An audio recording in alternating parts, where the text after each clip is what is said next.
Dando continuidade a algumas reflexões que temos realizado em torno da obra Paulo e Estevão, nós vamos convidá-los para nos acompanhar no momento da história que ficou marcada como a conversão de Saulo de Tarso. Emmanuel, no capítulo 10º do romance citado, vai discorrer um momento extremamente importante na história do cristianismo. Lembrando que o romance Paulo e Estevão foi escrito a partir das tradições do mundo espiritual.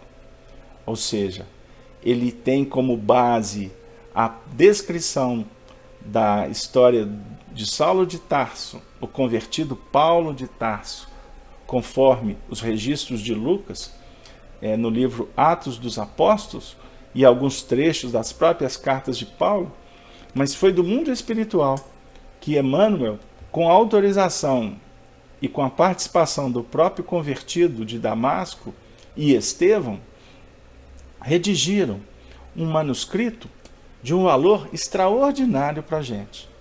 Então, como define Emmanuel no seu prefácio, não trata aqui apenas de um romance, e muito menos de uma homenagem, de mais uma biografia de Saulo de Tarso, mas, acima de tudo, prestar, sim, um preito de reconhecimento e gratidão a um grande trabalho que foi realizado para a grande divulgação do Evangelho em todos os tempos. Mas também nos mostrar que a história da conversão de Saulo de Tarso é, sem dúvida alguma, um referencial para todos nós cristãos que estamos em todos os instantes da nossa vida trabalhando na nossa própria conversão. Porque a conversão, ela é perene, ela é permanente. Ou seja, estamos o tempo todo em busca de novas informações, de revelações que possam nos tocar, para que todos nós possamos ir qualificando o nosso mundo íntimo. Porque a proposta da doutrina espírita e do Evangelho é uma proposta de renovação íntima. É um grande projeto de educação moral e de libertação em nível da iluminação, que efetivamente vai garantir a nossa própria comunhão com Deus. Por isso, nós somos cuidadosos em, sempre que vamos iniciar um estudo, lembrando das nossas limitações e da nossa extrema miséria moral, para abordar temas que competem a doutores, exegetas, teólogos de todos os tempos, nós estamos aqui para tentar estimular, induzir a nós mesmos e àqueles que acompanham esse trabalho, para não mergulhar num plano em que vamos garantir uma posição de espíritos conhecedores, mas, acima de tudo, nos transformarmos em espíritos evangelizados. Esta é a proposta que Jesus nos afiança em seu convite extraordinário, bendito, misericordioso, conforme a descrição do Evangelho de Mateus, no seu capítulo 11, no versículo 28. Vinde a mim, todos vós que estáis cansados e sobrecarregados, que eu vos aliviarei. Mas tomai sobre vós o meu jugo e aprendei de mim, que sou brando, humilde de coração. Aí encontrareis paz. No capítulo citado, que é intitulado A Caminho de Damasco, nós vamos nos deter no momento em que o doutor Saulo de Tarso reúne a cúpula judaica para solicitar aprovação para ele continuar implementando uma perseguição atroz, cruel, contra os cristãos. Nós, que já estudamos o livro, que temos lido alguns trechos, ou aqueles que ainda não tiveram a oportunidade de acessar essa obra, que é a obra Astro, é a obra de Chico Xavier, que realmente tem uma pujança, ela é transcendente perto de todos os outros livros. É necessário que a gente se lembre que Emmanuel nos apresenta na história alguns personagens que são importantes para que nós possamos entender o grande movimento de transformação de Saulo de Tarso e depois do seu trabalho, da sua conversão como se tornando Paulo de Tarso, o grande divulgador do Evangelho. Nós estamos tentando nos referir principalmente à figura de Estevão e Abigail.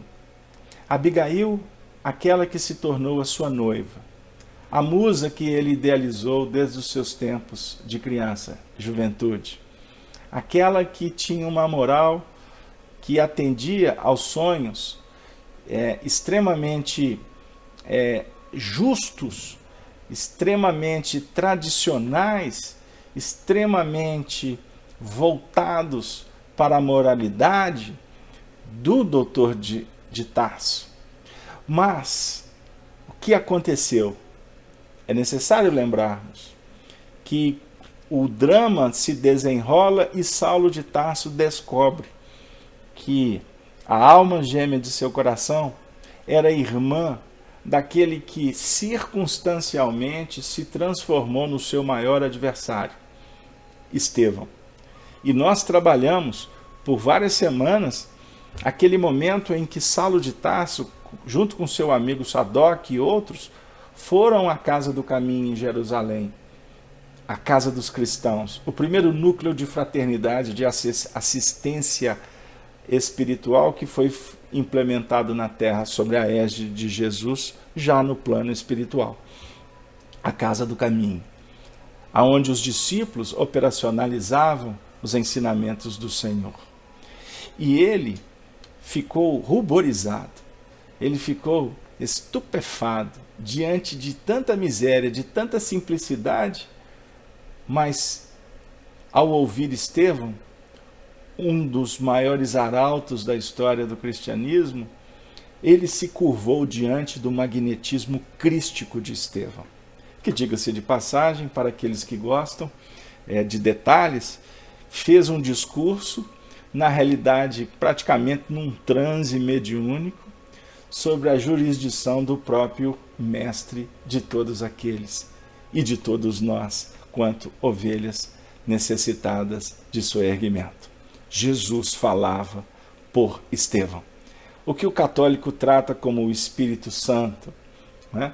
Ou o poeta vai dizer sobre a inspiração, mas nós espíritas, com a luz de Allan Kardec, principalmente no livro dos médiuns, vamos entender que havia ali todo um procedimento espiritual de alta relevância, no qual sutilmente Jesus falava com a humanidade naquele momento, utilizando de um instrumento bendito, lídimo, com autoridade espiritual que fora Estevão. E isso tocou profundamente Saulo de Tarso. Por quê? Vale aqui a gente fazer algumas considerações que elas nos ajudam em nível de entendimento quanto ao processo de transformação mental, a chamada metanoia. Nós, apoiados na própria afirmativa de Jesus, que Saulo ou Paulo era o seu vaso escolhido, costumamos a ficarmos presos até no movimento místico da graça, como afirma, por exemplo, o católico, que Jesus, né, por um movimento da graça, se apresentou para um grande inimigo, para que ele mudasse. Ou mesmo trabalharmos num movimento de apenas do fenômeno que fez com que o indivíduo pudesse redirecionar a sua busca e se transformasse num religioso ou num líder fanático, porém agora não mais defendendo Moisés, mas passando a defender Jesus. E na realidade, é necessário que nós todos possamos sermos cautelosos nessa análise, porque a doutrina espírita vai nos mostrando que o espírito, o vaso, no seu sentido de receptáculo, não é? Isso é importante a gente verificar, receptáculo, ou seja, instrumentação. Para você poder ser utilizado para carregar uma essência superior, é necessário, é óbvio, é imprescindível que esse trabalho venha acontecendo ao longo do tempo. Não é de uma hora para outra. Da mesma forma que a gente aprende com os espíritos que nós não vamos adquirir graças para transformarmos a nossa vida da água para o vinho, simplesmente porque vamos adotar uma vestimenta clara, deixar de fazer isto ou aquilo, frequentar um templo religioso, no caso espírita, começar a participar de reuniões espiritistas, contato com os espíritos, com os benfeitores, ou alguns julgando que ser amigo de pessoas mais eminentes garantem conquistas espirituais ou favores após a desencarnação. Tudo isso podemos dizer que são reflexões extremamente infantis. A evolução não dá salto. Todos nós estamos numa direção, caminhando numa direção que tem um fim igualitário, justo, fraterno e que vai nos libertar a todos. Vocês perceberam que eu acabei citando a trilogia do Igualité, do Fraternité e do Liberté, né? Eu estou dizendo, apoiado na terceira parte do Livro dos Espíritos, que todos nós vamos atingir a plenitude, a perfeição. É da lei. O Antigo Testamento definiu isso em Moisés, os profetas, e Jesus respaldou. Não está escrito nas leis? Sede perfeitos, não é? Ou vós sois deuses? O sede perfeito, desculpa, em outro momento. Jesus quer dizer, sede perfeito como perfeito é o vosso Pai Celestial. Mas ele se refere, vós sois deuses. E como deuses, todos nós estamos eminentemente a caminho da Canaã que foi prometida pelos nossos antepassados, a Terra Santa. E o caminho, por mais que julguemos ser um caminho lá fora, na horizontal, da objetividade que a reencarnação, por exemplo, oferece, mas o caminho é exatamente o inverso. A gente vai lá fora, na horizontal, mas nós temos que verticalizar para dentro. Porque a terra, a Canaã, ela é a conquista do reino de Deus dentro de nós mesmos. Isso é extremamente importante para todos nós. Agora, é necessário considerarmos alguns pontos, então, que ele vinha, o doutor de Tarso, vinha em muitas encarnações lidando com as questões que seriam imprescindíveis para o seu burilamento, para que quando, naquele período, no ano de 35 e diante, depois que Jesus desencarnara, voltara para o mundo espiritual, que ele pudesse, não é, passando por provas aqui na Terra, porque também é um outro equívoco imaginar que os eleitos, os escolhidos, não têm os seus dramas. Seria contraditório, seria improducente, porque Jesus, que é a referência máxima, que é o líder dos líderes, é o sacerdote dos sacerdotes, né? Embora a gente vai discutir a questão de essas questões que nos remetem ao Antigo Testamento, o Melquisedeque e etc., mas nós queremos dizer que ele, na condição de tutor de todos nós, vivera os seus dramas, sem conspurcar, ou sem conspurcado estar diante das leis. Ele viveu por amor, enquanto a humanidade vive por testemunhos necessários do seu engrandecimento. Ou seja, espíritos puros não têm mais débitos ou resgates a serem realizados diante da lei de justiça. Não precisam. Eles já estão livres das peias. Mas Jesus veio ao mundo para dar o testemunho da verdade. E o testemunho da verdade é que iria agigantar o amor. Amor qual?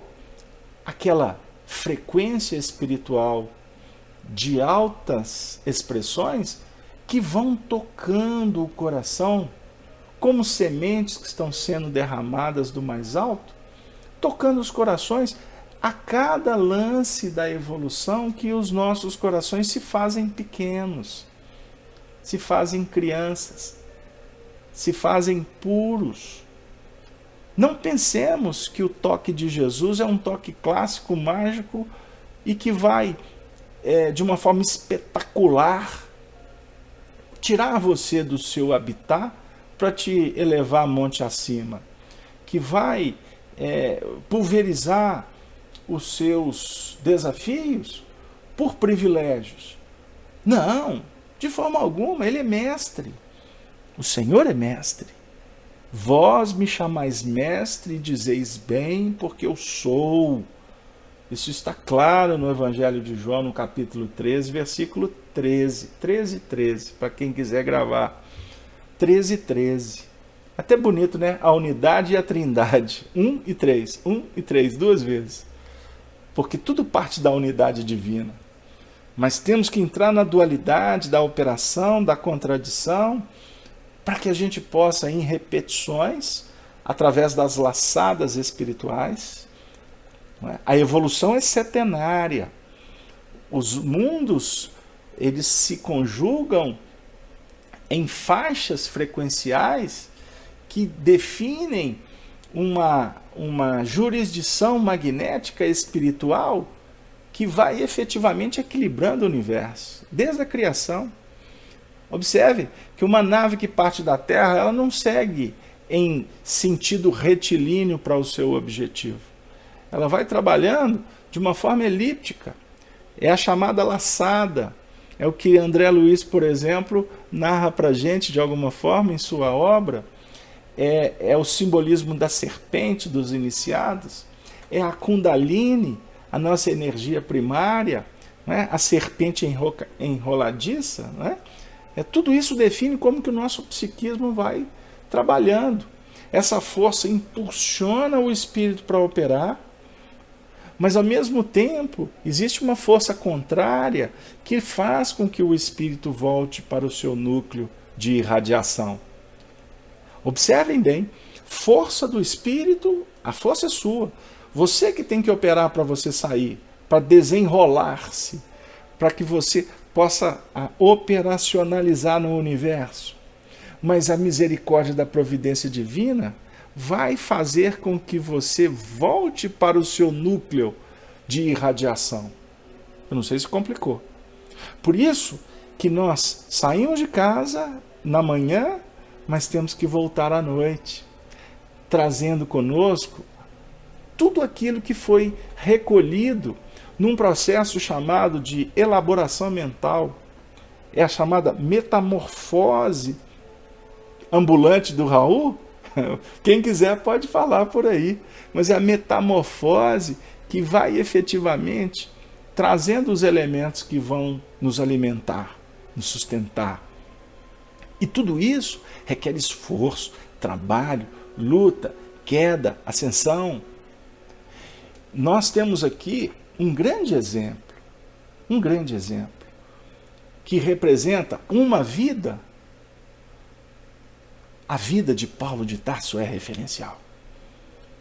é um dos referenciais mais expressivos do cristianismo.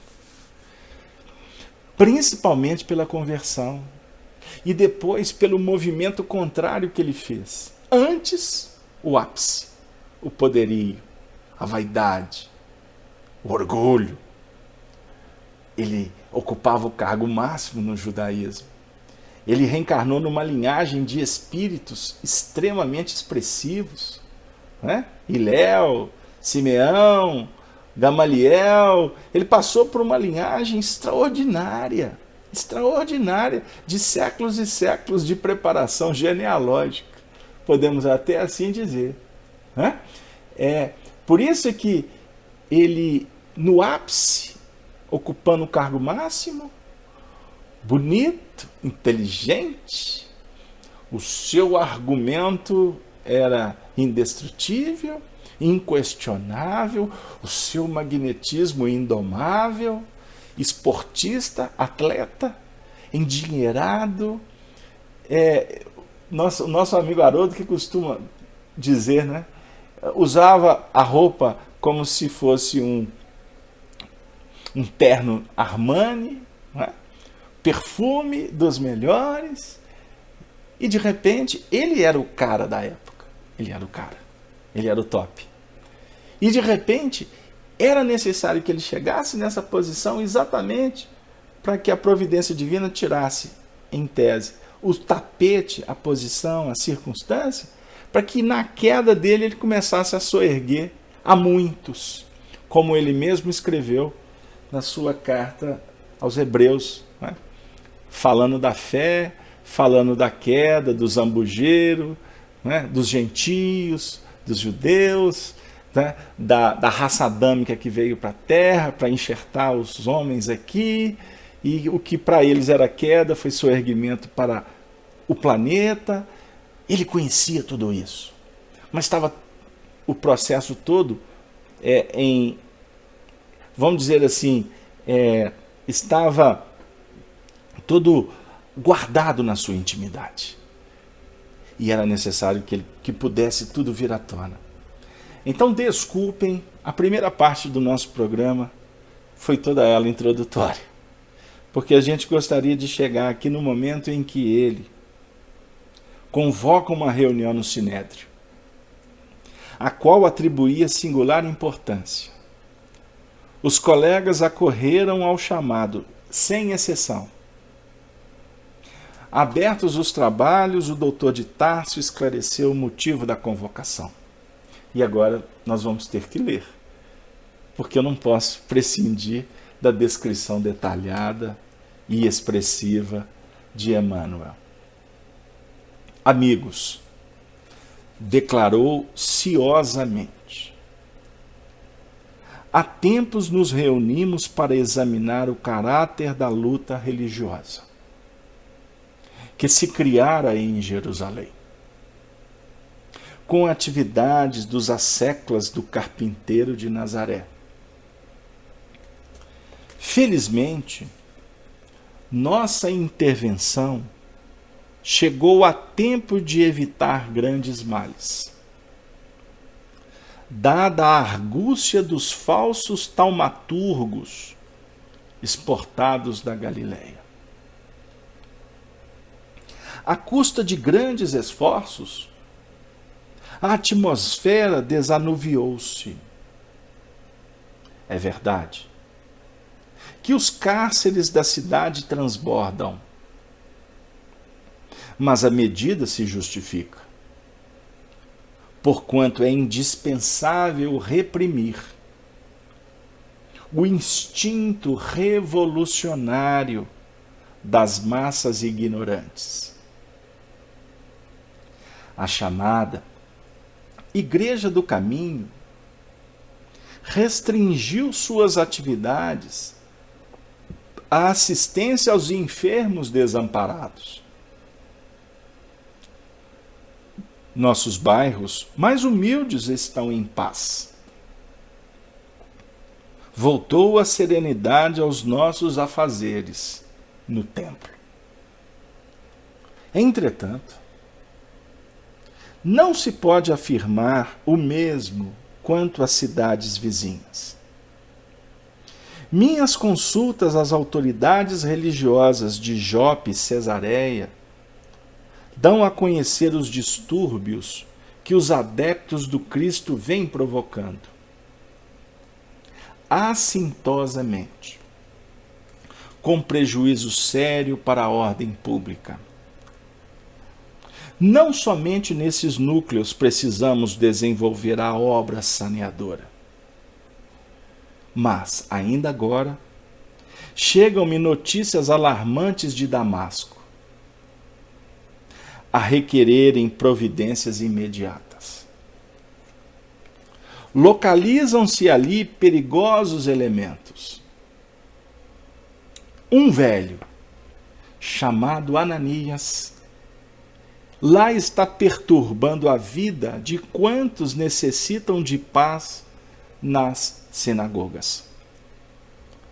Não é justo que o mais alto tribunal da raça se desinteresse das coletividades israelitas noutros setores. Proponho, então, estendermos o benefício dessa campanha a outras cidades.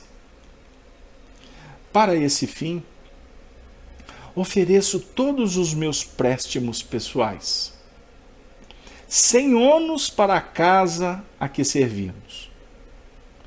Bastar-me-á, tão só, o necessário documento de habilitação, a fim de acionar todos os recursos que me pareçam acertados, inclusive o da própria pena de morte, quando a julgue necessária e oportuna.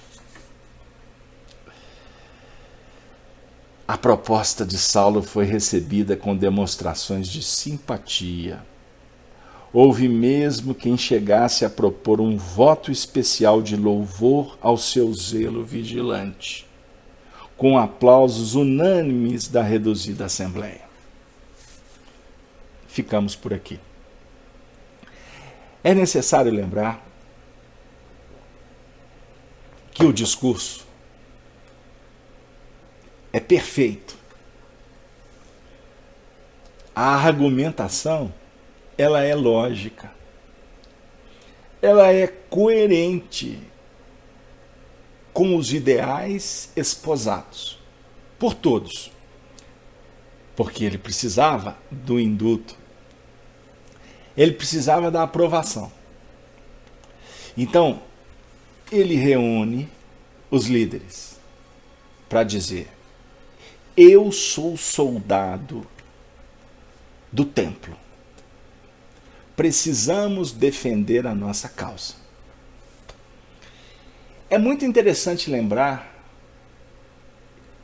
que ele se refere à Casa do Caminho como um movimento que foi abafado e que, por consequência, os cárceres estavam transbordando de gente. Porque a sua perseguição levou muitos à morte. Os aprisionados foram todos sobre a égide da sua virulência, da sua perspicaz, pelo seu ódio, pelos seus conflitos. Pelo simples fato dos homens do caminho estarem promovendo o bem? Não. É necessário lembrarmos que a sua noiva, Abigail, era irmã daquele que se transformou na expressão da própria voz da consciência de Saulo, que vinha há muito tempo alertando-o contra as extravagâncias, a periferia de um movimento religioso que se distancia ou que não propõe a causa do amor? Ah, Carlos Alberto, mas o amor é proposta de Jesus. Não é bem assim, meus amigos. A Torá, o Pentateuco, os profetas, conforme nós estudamos, inclusive em textos anteriores do próprio Estevão, que foi um profundo estudioso das Escrituras, Estevão, nessa reencarnação, ele nos fala da proposta mosaica dos pais de Abraão, Isaque e Jacó, apresentando uma proposta extremamente amorosa. Era um convite para o encontro com o Messias, que a representação do Messias é o enviado de Deus para ajudar os que sofrem, os perseguidos, os escravizados. É muito importante que a gente volte no tempo para entender que a justiça exacerbada é a aplicação indevida dos códigos divinos.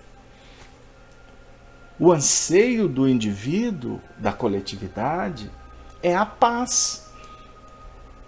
Mas a contradição é que nós guerreamos para obter paz. Observemos todas as guerras. Elas partem sempre de um movimento que de alguma forma vai garantir a tranquilidade.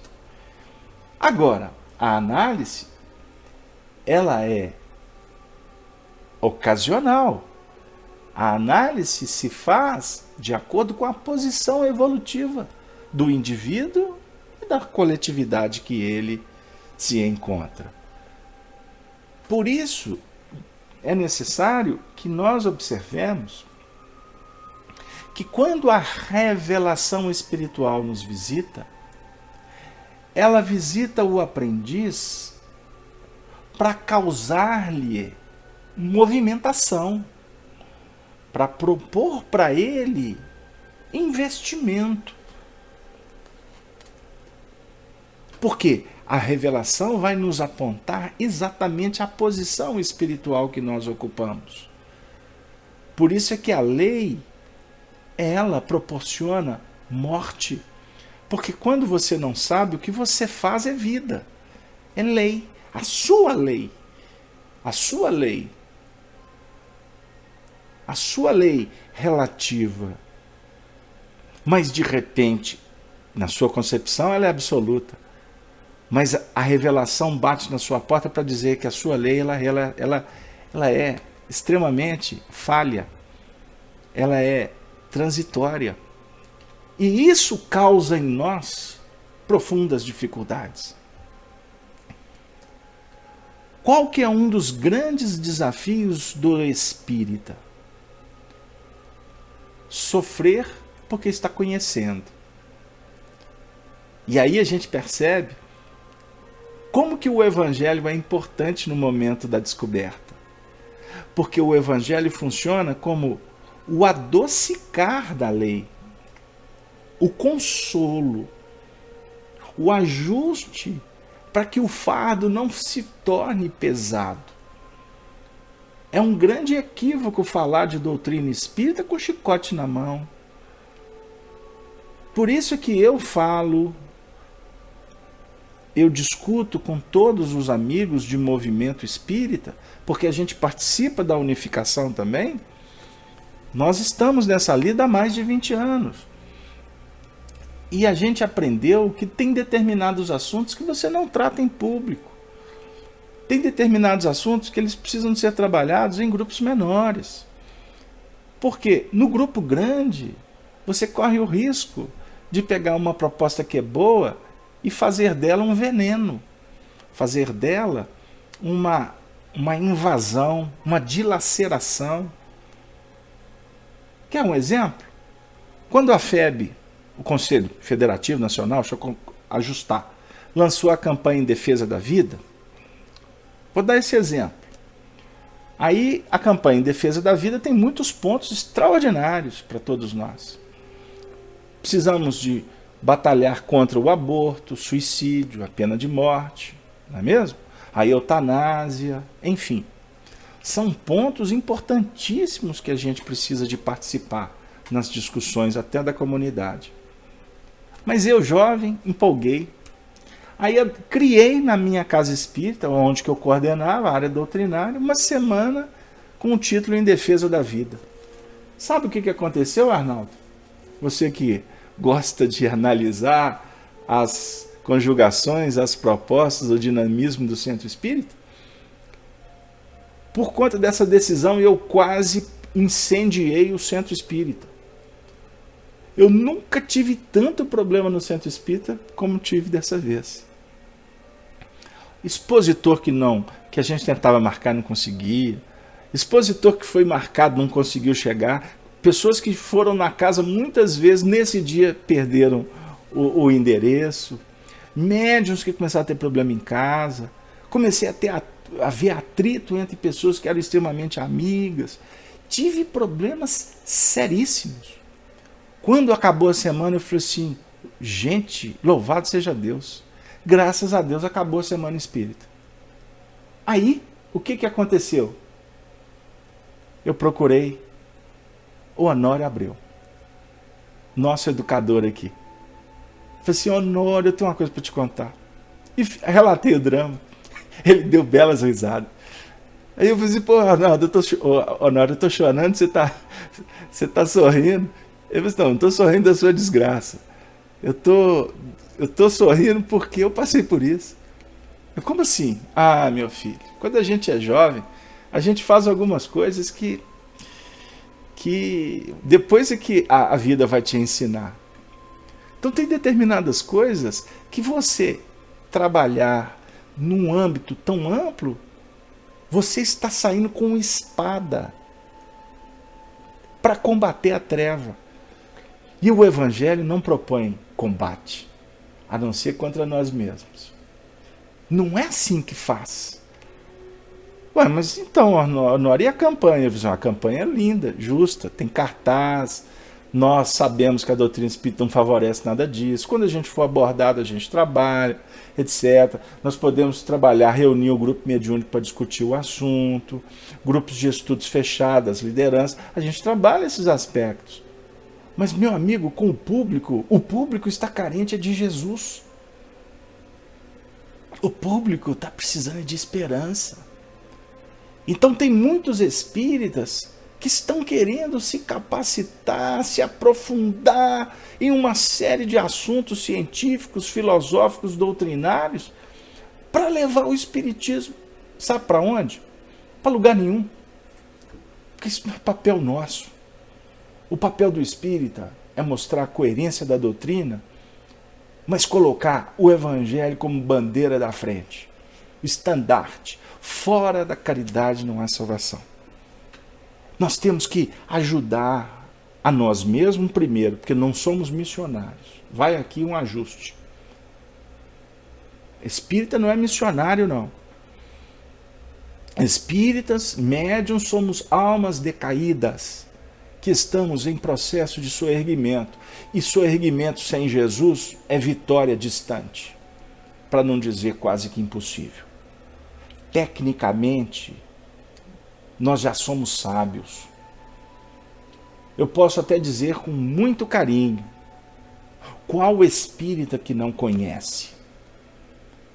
Se a gente fizer uma enquete aqui na sala, desde Augusto, não é Otávio não, Augusto é do Rio, é o amigo nosso que está lá no chat, é o primeiro da lista, até o Zé Manuel, lá de Portugal, quantos que se encontram conosco? Você que está no seu lar, agora, você que está acompanhando essa gravação depois, todos nós espíritas podemos dizer que sabemos. Sabemos. O que é o espírito? Se vasculhar, você tem a resposta. O que prepondera na hora da escolha? Como que funciona a justiça? a lei de causa e efeito, o retorno? Como é que funciona a lei de circunstância? Como é que é o livre-arbítrio? Todos nós sabemos. Portanto, agora eu vou vou parafrasear um meu xará aqui de Belo Horizonte, aqui das Minas Gerais, o meu xará do apelido, o Beto, o Beto Guedes. O Beto Guedes colocou em uma de suas músicas: a lição sabemos de cor, só nos resta aprender. E o aprendizado que a doutrina espírita propõe é o aprendizado do amor. Do amor.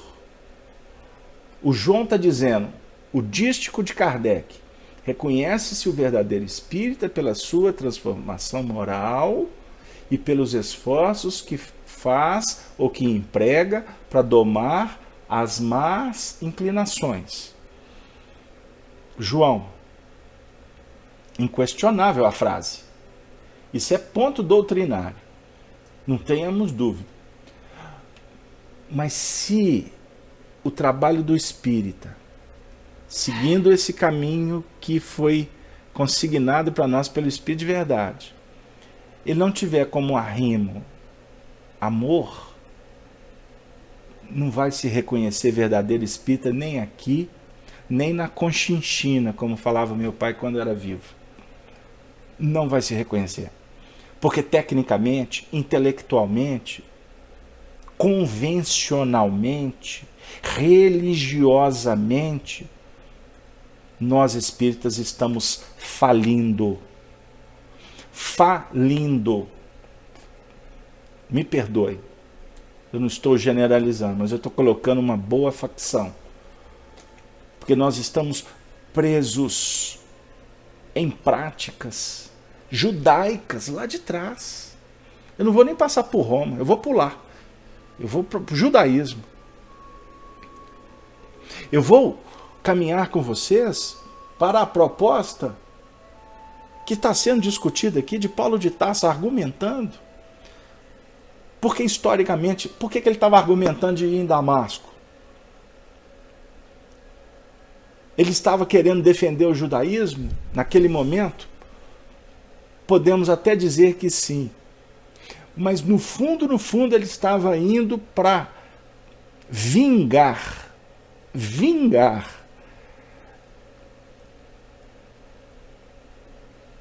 o que na cabeça dele foi um dos pontos que levou a sua mulher ou a sua noiva à morte. A conversão ao cristianismo que foi promovida por Ananias. E aconteceu, o que mais complicou a intimidade dele foi porque quando ele abandonou Abigail, porque no momento do assassinato de Estevão, apedrejado a mando dele, e ele levou-a para assistir a cena pesadaça, aquela situação cruel, ele deu um grande tiro no pé, como se diz na gíria atualmente. Ele deu um grande tiro no pé. Porque ele tinha que ser o defensor da justiça, e ele estava sendo injusto, porque ele estava condenando um homem que jamais foi criticar ou derrubar as estruturas do templo. Porque o cristão não faz isso. Mas ele veio dizer que existe uma proposta para além. E todas as vezes que nós cristalizamos e fechamos a possibilidade de entender que existe além dos horizontes um lugar bonito para se viver em paz, julgando que o nosso paraíso basta, nós estaremos, sem sombra de dúvida, assinando a nossa própria derrocada. Uma coisa que eu falo para amigos, quando me perguntam, eu falo assim: você como espírita frequenta a sua casa espírita, aí na sua cidade tem outra casa espírita? Tem. Vai lá. Tem mais de uma? Vai em todas. Mas como assim, Carlos Alberto? Você vai conhecer o trabalho espírita de outras casas. Kardec estimulava a troca de experiências. Ah, Carlos Alberto, mas a minha casa... Mas ninguém disse para ela deixar de ser a sua casa. Porque existe a sua casa dos sentimentos, como existe a minha casa do menor esforço ou do domínio. Tem isso. Lá na FEAC eu falo isso e brinco com o pessoal. Nossa, e eu corro um risco, que já tem pouco trabalhador, ainda fico estimulando vocês a irem em outras casas. Se vocês forem para lá e gostar, eu estou a pé. Eu estou na água, como diz aqui em Minas. Estou atolado. Por quê? Qual que é o grande problema do movimento espírita? Falta de trabalhador. E isso não é novidade, não. Porque lá na Casa do Caminho tinha muito serviço e tinha pouca gente trabalhando. É a equação do Evangelho. É a equação do Evangelho, 10%. Você ajuda 10, ou você promove 10, um pode ficar. E tomara a Deus que ele fique um pouquinho mais. E eu sei, então não para de investir em outros 10. Para que na hora que esse um resolver ir embora, você tem outro um. Outra unidade querendo trabalhar. Então falta de trabalhar tem em todo lugar. Agora, você não pode ser escravo. Você não pode se sentir trancafiado. Eu vivi isso muitos anos, eu posso dizer. Porque muitas vezes a gente se envolve com a convenção. Muitas vezes você julga que, pretensiosamente, que o trabalho precisa de você. Muitas vezes você julga que estar na estrutura é algum tipo de sustentação espiritual. São escolhas que nós fazemos apoiados num total desconhecimento doutrinário. O médium precisa de uma escola. Ele precisa de uma escora. Vou fazer um trocadilho, coisas de mineiro. Uma escola e uma escora. Mas ele não pode se tornar uma escória. Então ele tem que avaliar o tempo todo se ele está feliz no trabalho, se ele está sendo produtivo no trabalho. Agora é muito importante que ele possa também verificar o seguinte. Isso é muito sério o que eu estou dizendo.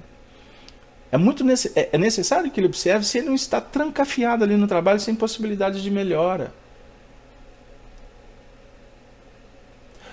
Quando se cria panela, rivalidade, como está sendo colocado no chat, é necessário, é imprescindível que haja, portanto, cuidado espiritual.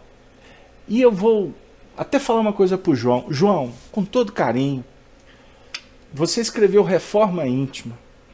Sabe que isso é uma opinião pessoal, tá? Opinião pessoal.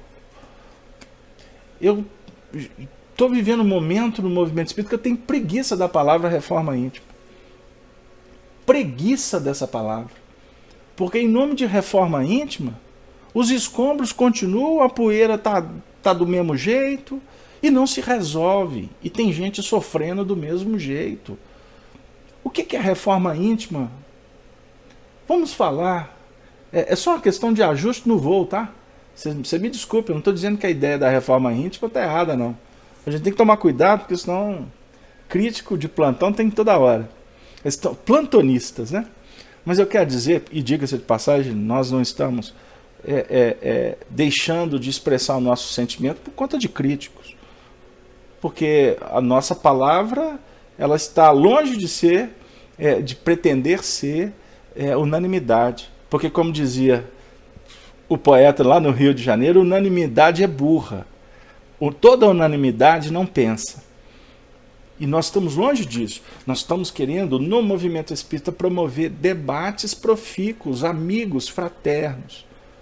Nós não estamos jamais estimulando divergências de pessoas. Porque já basta quem gosta de fazer. Nós queremos refletir no que remonta à libertação espiritual, para que a gente não fique em convenções, trabalhando, movimentando em nome de Moisés, perseguindo. Isso acontece. Ele foi perseguir Ananias porque quando ele abandonou Abigail, descobrindo que ela era irmã de Estevão, vamos voltar na história, ele abandonou ela por orgulho, porque ele a amava. Era a alma gêmea dele, gente. E você sabe como é que acontece a história das almas gêmeas? Eu não vou explicar como é que elas foram formadas lá atrás, porque isso também é outro assunto que não leva ninguém a lugar nenhum. Mas a gente tem as nossas convicções face aos nossos estudos. Mas voltando, almas gêmeas são almas que se completam. Elas não são metade da outra não, tá? Mas elas se completam. E no tempo, no espaço, elas se reencontram.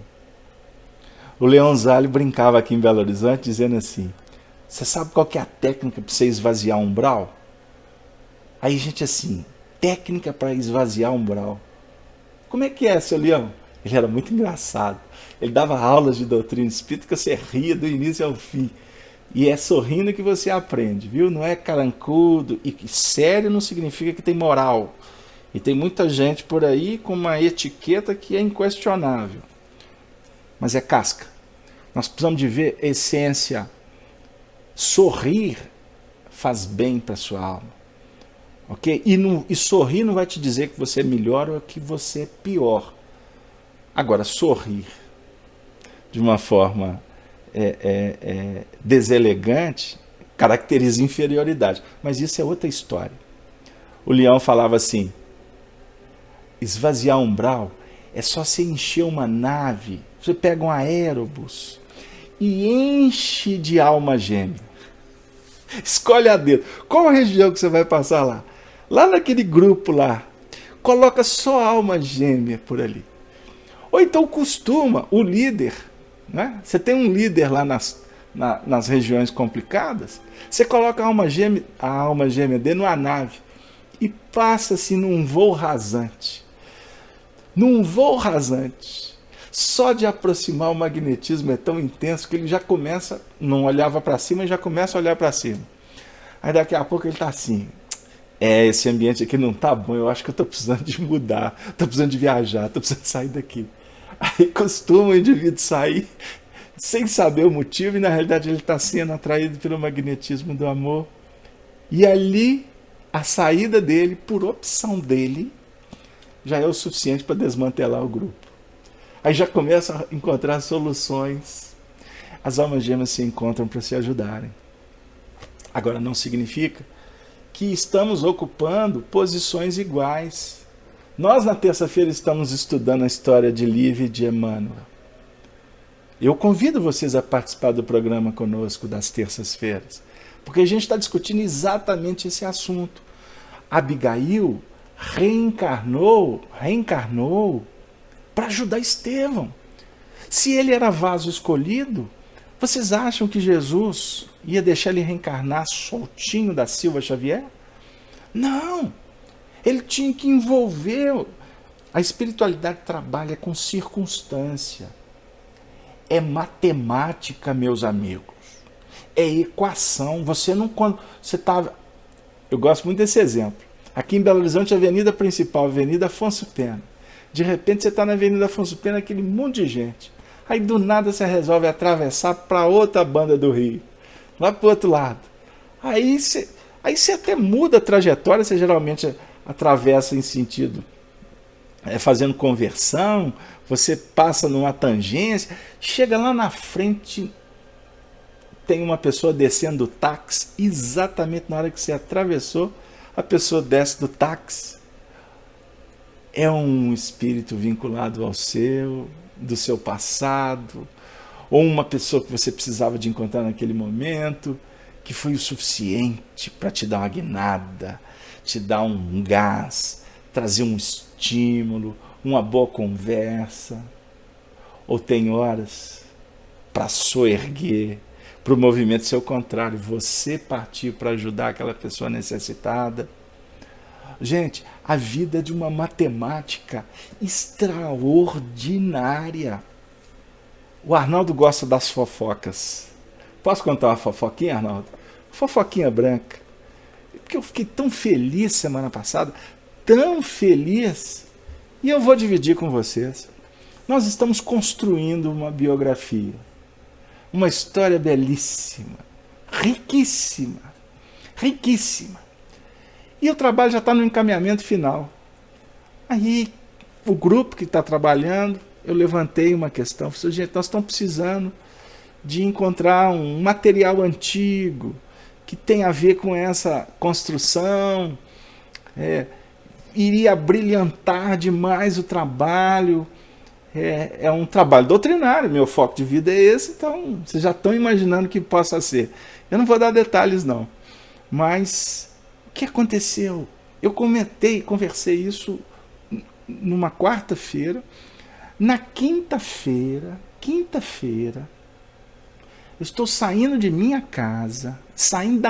casa, encontrei uma pessoa na porta do meu prédio fazendo umas anotações. Eu, como, além de médio, expositor, sou síndico do prédio. Jesus, que karma, que complicação que é o meu passado. Sou síndico, o cargo que ninguém quer, não é? Aí eu estou saindo como síndico, me senti na condição obrigatória de perguntar para o indivíduo se ele estava precisando de alguma coisa. Está parado com a prancheta, anotando, em frente ao meu prédio.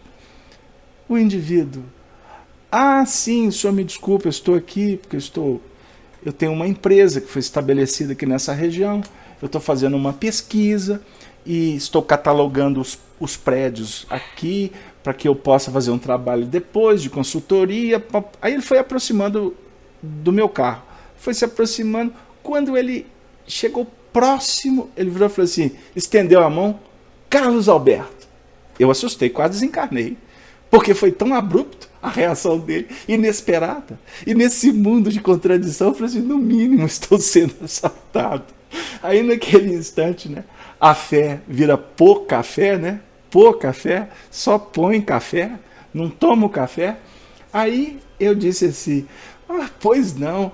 Aí ele falou assim, Carlos Alberto, eu acompanho vocês lá na Rede Amigo Espírita, ao programa da Sala Conferência, e tarará, parará, sabe, Carlos Alberto, que prazer, que coincidência eu encontrar com você, não é? Você mora aqui? Você, nossa, descobri onde que você mora, que legal, e parará. E eu vi que ele foi ficando empolgado, falou da biografia Chico de Alves Recordações, e que ele adora o livro, e tiriri. Ele se apresentou para mim como membro de um grupo do qual eu estou trabalhando. Resultado: tudo que num dia anterior eu falei que nós precisávamos para brilhantar o livro, que é um livro, sabe o que aconteceu? O encontro se deu 11 horas da manhã. Ele falou para mim, eu tive que contar a história, e falei para ele, você não veio aqui à toa, meu amigo. Eu não posso contar detalhes, mas um dia eu relato para vocês.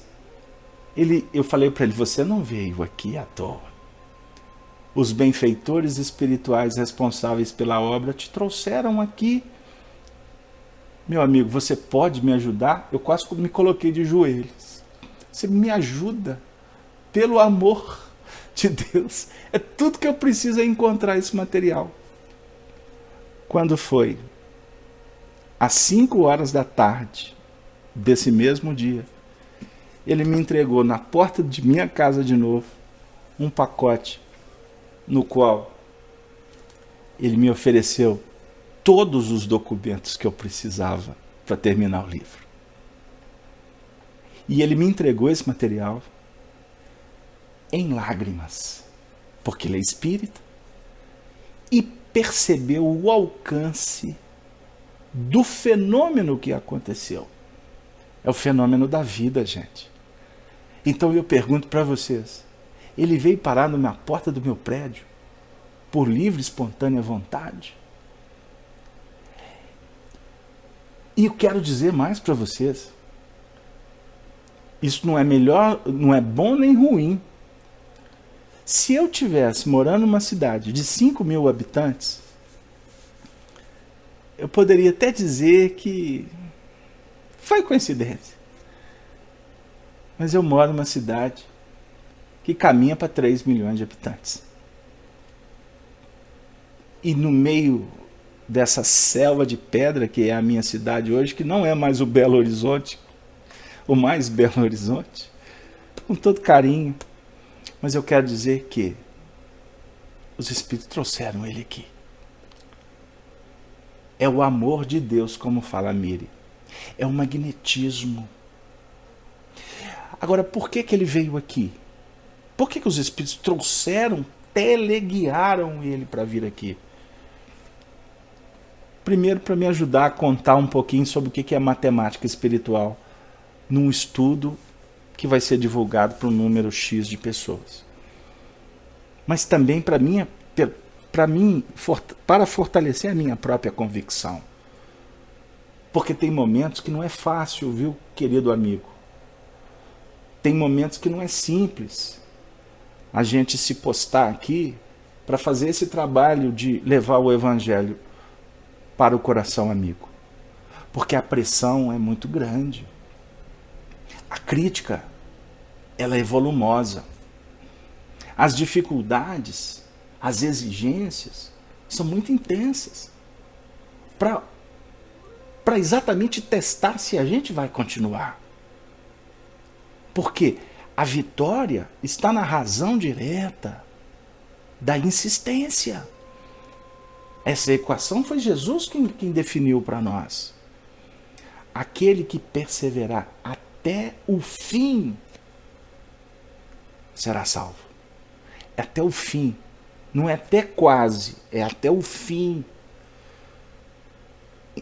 Com isso, nós vamos voltar para a reflexão que Abigail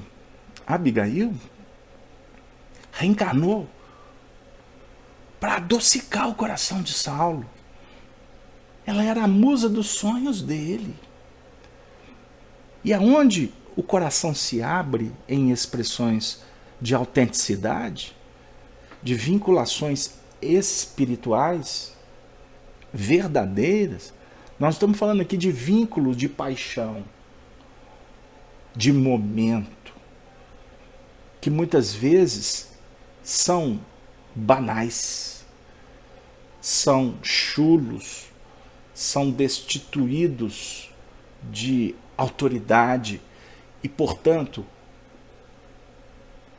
de ausência de proteção espiritual. E como que as coisas estão acontecendo no mundo aí fora? A gente que começa a ler um pouquinho, a refletir um tanto, lidando com os espíritos.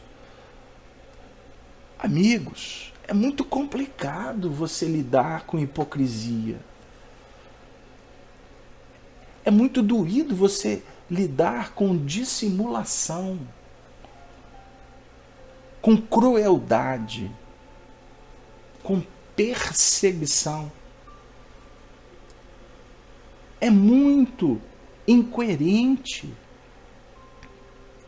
a gente abordar esse assunto até falando que isso pode acontecer dentro de uma casa espírita. Nós já passamos por isso. E dói, e macula, e é sofrido. Principalmente quando há um movimento de aproximação, de ajuda, de atendimento, em que corações se abrem, se dedicam,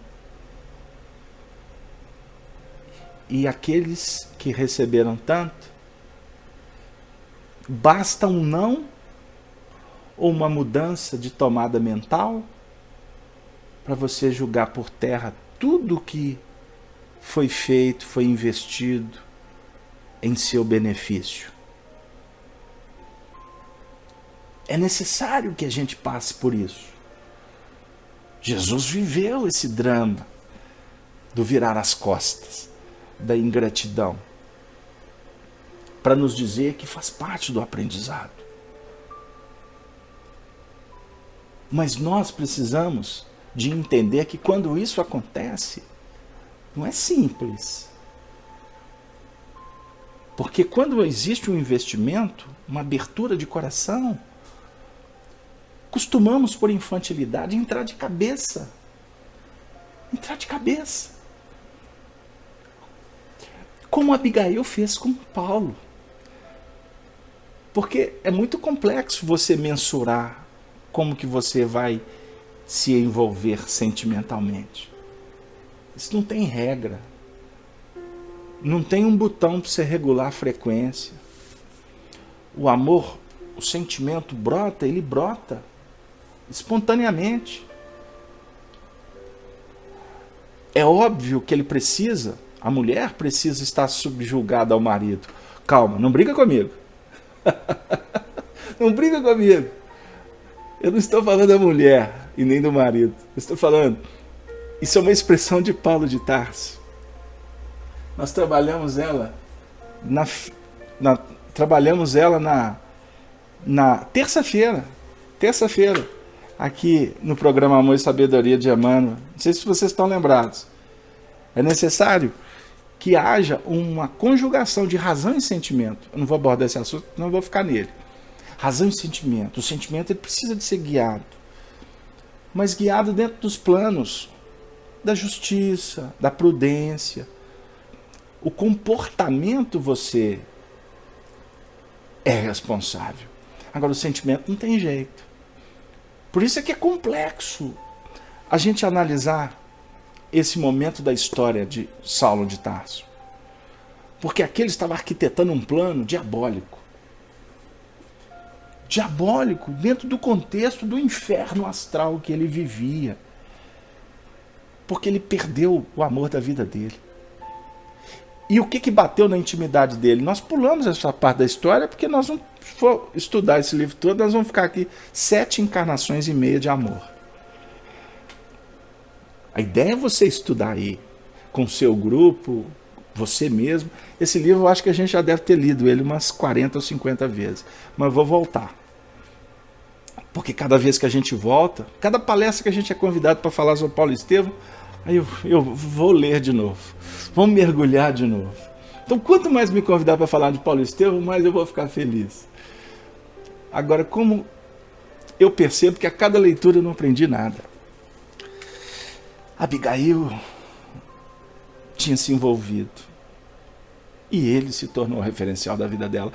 E é necessário que a gente lembre, e agora os espíritos estão me fazendo voltar à história, que ela perdeu todo o referencial da vida dela.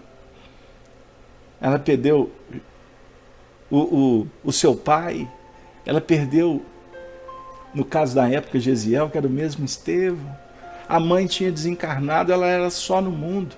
Ela foi acolhida na estrada de Jope, né, por Zacarias e a esposa deles, não é? Como um ato de bondade, de caridade, mas aí de repente surge a possibilidade dela constituir uma família. Ou seja, a alma já ansiava intuitivamente pela chegada daquele que seria o ponto fundamental da missão dela aqui. Que extremamente é necessário pensarmos, refletir, que não era para ela casar com ele. Era para ficar só no plano da elaboração. Porque o plano da elaboração é que ia fundamentar toda a história. Mas aí alguém, o estudioso da mocidade espírita, eu sou apaixonado de falar com os jovens, porque eles fazem as perguntas mais para nos deixar apertados mesmo. Aí o jovem da mocidade ia me perguntar assim: Casalberto, então quer dizer que estava tudo escrito, que o Paulo ia mandar matar o Estevão, que ia acontecer isso e que ele não ia casar com a Abigail? Em parte sim e em parte não. Eu não vou entrar no mérito do destino. Mas não tenha dúvida que os dois não poderiam ficar fisicamente juntos. Porque a alma gêmea, muitas vezes ela passa só para dar a revigorada, mas ela tem que partir. É o mestre que vem, ensina e vai embora. É a proposta do amor que vem, robustece, mas tem que partir para que a gente possa valorizar, para que a gente possa entender o que é responsabilidade, o que é ética, o que é você se compromissar com uma causa e não arredar o pé do caminho que você assumiu no plano espiritual. Aqui é muito fácil abandonar. Aqui é muito simples. Basta chamar o advogado. Bom que ele vai tomar muito dinheiro de você. Porque tem um amigo meu que diz que numa separação quem ganha mais dinheiro é o advogado. Isso é uma brincadeira só para a gente dar um sorriso. Então, queridos amigos, é necessário que a gente possa refletir nesses pontos que são extremamente importantes para que a gente entenda, reflita um pouco no nosso comportamento. Para que a gente não, em nome de uma causa, como Saulo estava defendendo a causa dele, e vai um adendo. Nós cristãos, como quando estamos lendo Paulo e Estevão, vocês já observaram como a nossa tendência é falar assim, nossa, mas o Paulo estava errado mesmo. Ele não podia ficar defendendo Moisés tanto assim. Ele tinha que ter entendido Estevão, que estava falando de Jesus. Amigos, Paulo tinha compromissado com a casa, com a causa, desculpem, com a essência da Torá. E foi ali que ele fundamentou a fé, para que o amor, quando chegasse, encontrasse uma base robustecida. Ele não jogou fora, ele não deixou de lado todas as experiências que ele adquiriu junto de Moisés. Carlos Alberto, mas aí ele passou a ter uma outra conduta com Moisés. Com Moisés ele poderia ter tido essa conduta também. Sabe por quê? Porque nós não estamos falando defendendo cristianismo versus judaísmo. Não.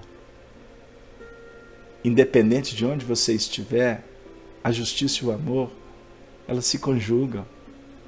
Por isso é que Jesus disse, eu não vim destruir a lei mosaica, mas vim dar-lhe cumprimento.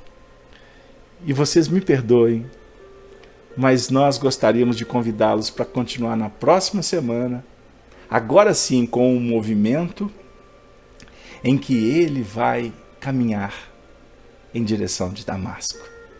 E eu acho que nós temos muitas cenas para os próximos capítulos.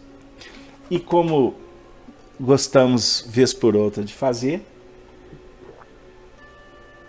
eu peço desculpas, mas já caminhando para o final do nosso trabalho, eu gostaria de trazer do livro Parnaso, de Além Túmulo, inclusive para prestar um preito de reconhecimento e carinho com todos os amigos de Portugal, os brasileiros que se encontram lá, os espíritas portugueses que estão divulgando a doutrina e o evangelho nas terras abençoadas da nossa querida Portugal. Nós vamos trazer o espírito João de Deus, que nasceu em São Bartolomeu de Messines em 1830 e desencarnou em 1896. Afirmou-se um dos maiores líricos da língua portuguesa. É tão bem conhecido no Brasil quanto em seu belo país. Em suas poesias palpita, de modo inconfundível, a suavidade e o ritmo da sua lira na estrada de Damasco. Num certo dia, a ambição de parceria, com o orgulho, chamou o homem, jatancioso, rude e cioso, do seu poder, e vão saber. E assim lhe disse: homem, tu és Senhor potente, grande e valente, aqui no mundo. E se quiseres tornar-te um rei da imensa grei da criação, é só viveres a procurar, mais dominar os elementos, a transudar nos sentimentos.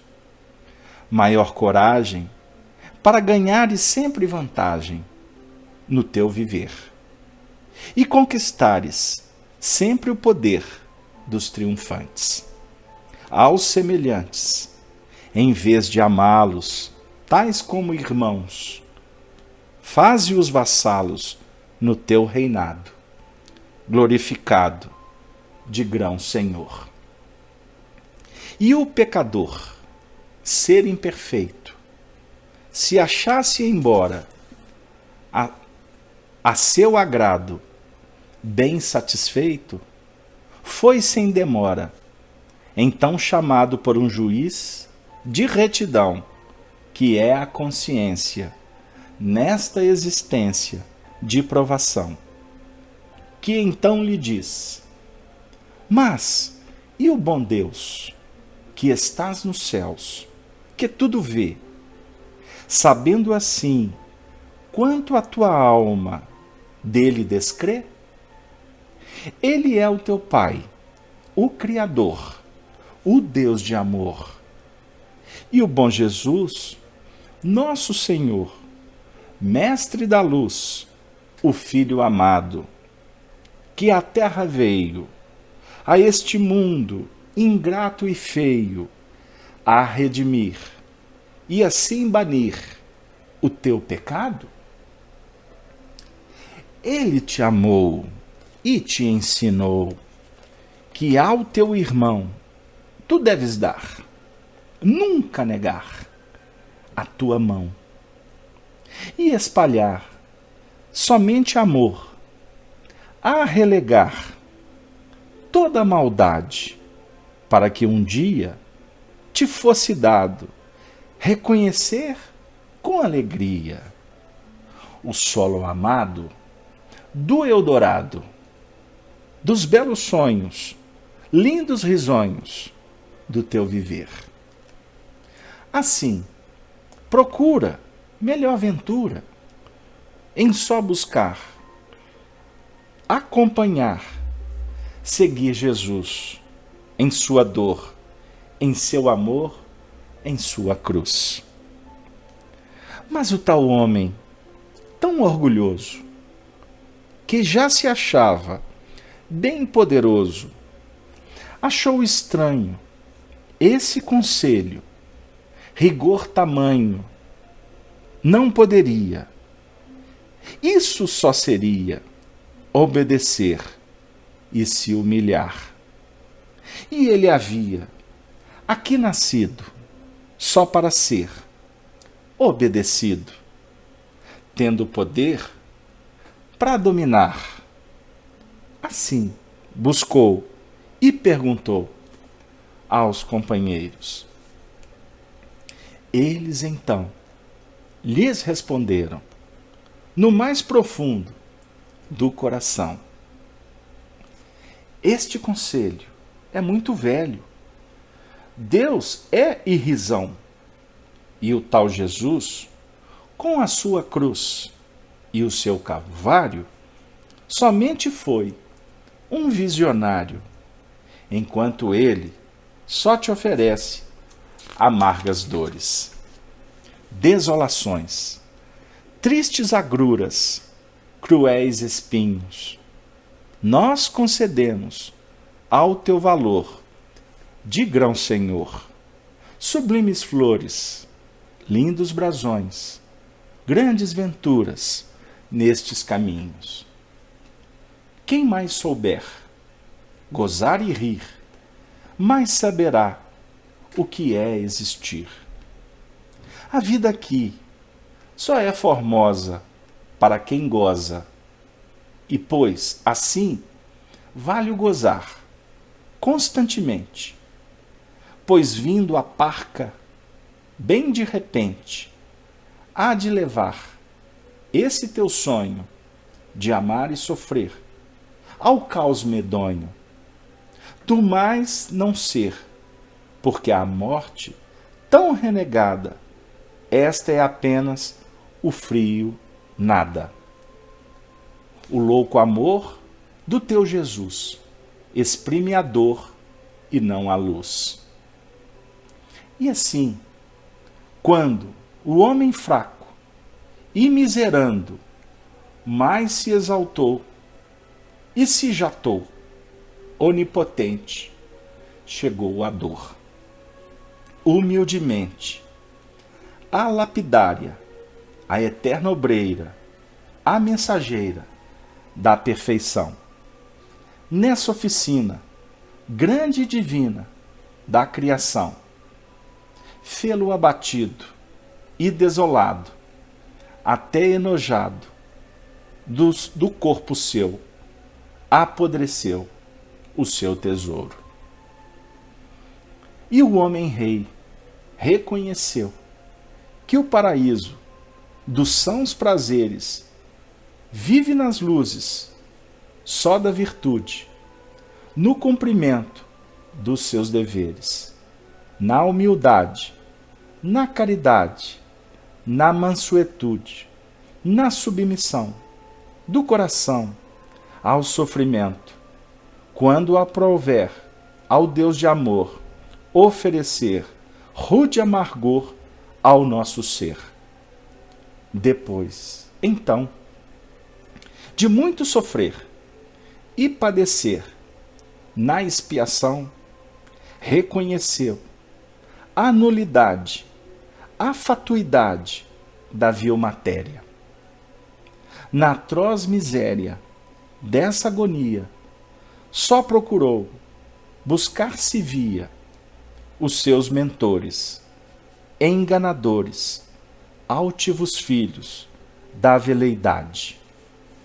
Só encontrou o juiz reto, o magistrado, incorruptível da consciência, e que num brado indescritível, em consequência, lhe fez com ardor ao coração, ermo de afeto, ermo de amor, a mais tremenda acusação. É o que acontece em toda idade com a maioria da humanidade, pois sempre esquece os seus deveres e se submerge nos vãos prazeres. Para a alegria fatal converge o seu viver, para o enganoso, efêmero gozo do material, a esquecer tudo que seja espiritual. Feliz de quem aí procura maior ventura no sumo bem, porque verá, contemplará todo o esplendor, a eterna luz do eterno amor do bom Jesus.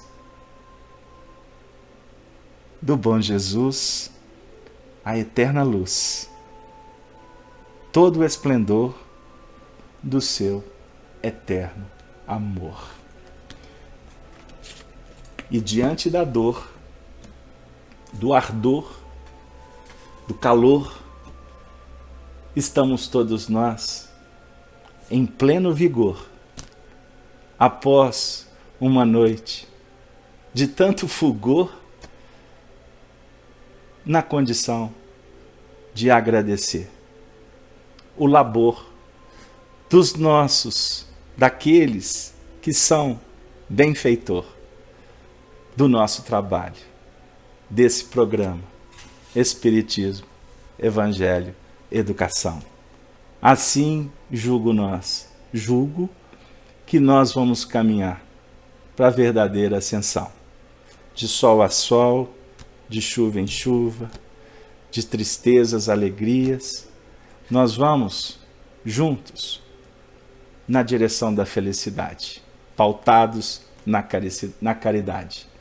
E assim, queridos amigos, desejamos a todos vocês uma boa noite, reverenciando a Jesus e dizendo, junto com ele, Ave, Ave, Ave Cristo, agora e para sempre. Até mais ver.